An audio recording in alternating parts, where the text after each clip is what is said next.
This is a Squiz Kids podcast. Your fresh take on what's happening in the world around you.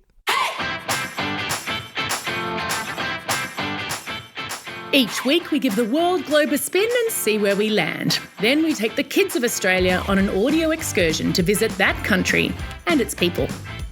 I'm Amanda Bauer, and today on Squiz the World we're visiting Kenya, an East African country famous for its long-distance runners, animal migrations and coffee, my favourite.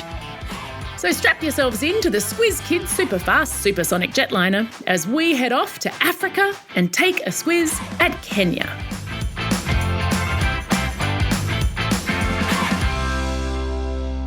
Just the facts. If you picture the east coast of Africa, I'll pop a map in your episode notes. There's a bit that stretches out further into the Indian Ocean than all the rest. That is Somalia, and beneath Somalia is Kenya. Kenya also has coastline on the Indian Ocean, and you can surf there. And if you go further inland, you can ski, if you're willing to walk up the mountain. Even though it's close to the equator, Mount Kenya is the second highest mountain in Africa, with snow-capped skiable glaciers. Just no chairlifts. But the physical feature that Kenya is probably most famous for is something called the Great Rift Valley. It was formed more than 25 million years ago, and it's 6,500 kilometres long and about 60 kilometres wide. Valleys often cause lakes to form because water collects at the bottom of the valley. And where there's water, there's wildlife. Kenya is the world's #1 destination for people who want to see wild animals. The big five that we learned about in South Africa are all here too: lion, elephant, buffalo, rhino, and leopard. But Kenya has something else: the Great Migration. More than 1 million wildebeest and hundreds of thousands of zebra and antelope migrate in a constant clockwise loop between Kenya and Tanzania in a constant search for green grass to eat. One of the best places to watch them on the move is in the Masai Mara Reserve in the south of Kenya. I'll put a video in your episode notes of what some people call this greatest show on earth. Another fun show in Kenya are its Madaraka Day celebrations every June 1, because on that day in 1963, Kenya's 43-year struggle for independence from Britain finally came to an end. Kenya is now a democratic nation with a president, but it's also known for high levels of corruption. That means that people can pay government officials bribes, or money, to get them to do things for them, which isn't fair. Enough politics. Whenever you travel, it's important to learn a few words in that country's language. It's a great way to show respect. So let's learn the lingo. The official languages of Kenya are English and Swahili, although within its population of 55 million people, there are many different tribes and languages spoken. But let's learn some Swahili. It's a language that developed out of the East African language Bantu, but about 20% of its words come from Arabic, Portuguese, Hindi and German. And you know what? I bet you speak some Swahili already. Hands up if you've ever sung along to a certain Disney movie about a lion where they say Hakuna Matata. Well, that's Swahili. As you might recall, it means no worries. I'll let Squiz Kid Abayo, who's 10 and lives in Brisbane, teach us some more. How do we say hello, Abayo? Jambo. Wow, that seems easy enough. Jumbo, Squiz Kids. Tell us something else, Abayo. Baba yangu alizaliwa Kenya. Na mama yangu alizaliwa Taiwan. Thank you so much for doing that slowly. Abayo just told us that her dad was born in Kenya and her mum in Taiwan. She goes to a special Swahili language school in Brisbane to keep her skills up. People are always really grateful when you just try to speak their language. They may even thank you for it. Hey, Abayo, how do we say thank you very much in Swahili? Asante sana. And asante sana to you too. Now that we can communicate a little bit, it's time for school.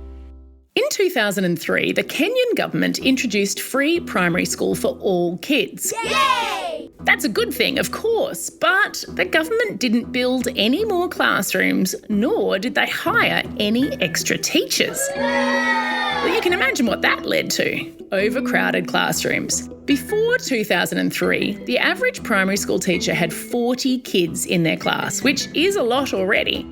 But now it's gone up to one teacher for 60 students. In some schools, it's more than 90. Imagine 90 kids in your classroom sharing your one teacher. You can imagine how hard it could be to learn and to teach.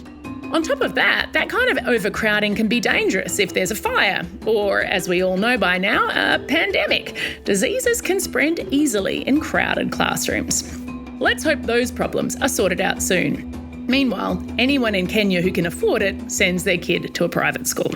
One of the best things about visiting another country is immersing yourself, that means surrounding yourself, in a different culture. So, let's get cultural. When people travel to Kenya's national parks, they often meet people from the Maasai tribe. The Maasai are nomadic people, meaning they move around, finding green grass for their cows rather than living in one place. A Maasai man's wealth is judged by how many cows and children he has. If you have a low number of either, you are considered poor. The Maasai's music and dance are famous worldwide, particularly the Adumu, which is a men's jumping dance and contest performed as part of a days-long celebration when boys become men. You'd better believe there's a link in your episode notes. I certainly can't jump that high. Speaking of athletics, Kenya's Kalenjin tribe is known by many people as the running tribe. Kalenjin men and women have dominated world long-distance running for years. No one really knows why they're such dominant runners. They run to school every day, they live at fairly high altitude, they have fairly thin legs, they learn to tolerate pain as part of their cultural beliefs. They could all play a role, but whatever's going on, they are extraordinary runners.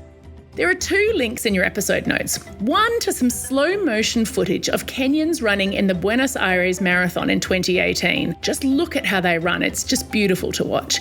And the other video shows some regular people trying to run at the same pace as marathon world record holder Eliud Kipchoge. Even better than watching the video, try it yourself. Measure out 200 metres and see if you can cover that in 34 seconds. Then, imagine running that fast, non-stop, for 2 hours. He is fast. All right, all that running, I'm starving. I think it must be dinner time. Kenyan coffee is some of the best in the world. Take it from me. But let's talk about food that's more appropriate for kids. The national dish of Kenya is ugali, nyama, choma na kachumbari. It's actually 3 different things. Ugali is the staple food in Kenya. It's a kind of porridge made from maize, which is a flour that comes from corn.